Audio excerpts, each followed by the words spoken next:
Chapter 1. The Letter. Daniel was an investigative journalist who had seen his share of strange stories, but none had ever chilled him like the letter that arrived one rainy afternoon. It was handwritten, stained with age, and had no return address. "You need to come to Eater Lake. They're hiding something. People are disappearing." Daniel had never heard of Eater Lake. A quick search showed a tiny, unremarkable town, buried in the forest.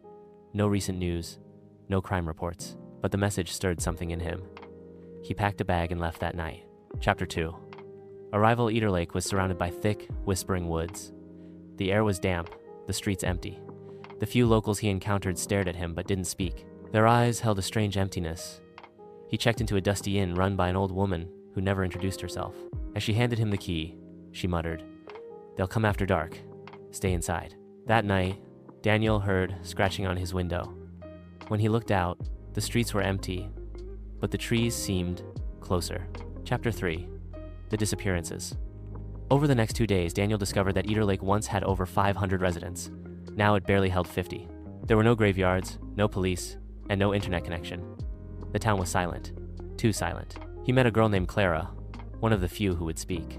She whispered about the Gray Ones, shadowy figures that roamed the woods and took people, but only those who wandered after dark. "They come from the old asylum beyond the forest," she said. "That place was shut down decades ago, but something stayed behind." Chapter 4. The asylum. Daniel and Clara hiked to the ruins of the asylum, hidden behind overgrown trees. The building was crumbling, windows shattered, walls scorched. Inside, they found patient files with dates that didn't make sense, entries from the year 1893, but written in modern ink. In one of the rooms, Daniel found a mirror that didn't reflect him. Instead, it showed a hallway with someone standing in it. He turned to run, but the hallway behind him was identical to the one in the mirror. Chapter 5. No Way Out. They tried to leave Eater Lake, but the roads led in circles. The GPS only showed a blank screen. Time began to move strangely. Nightfall came at 3 p.m., and the townspeople began whispering in unison after dark. Clara vanished.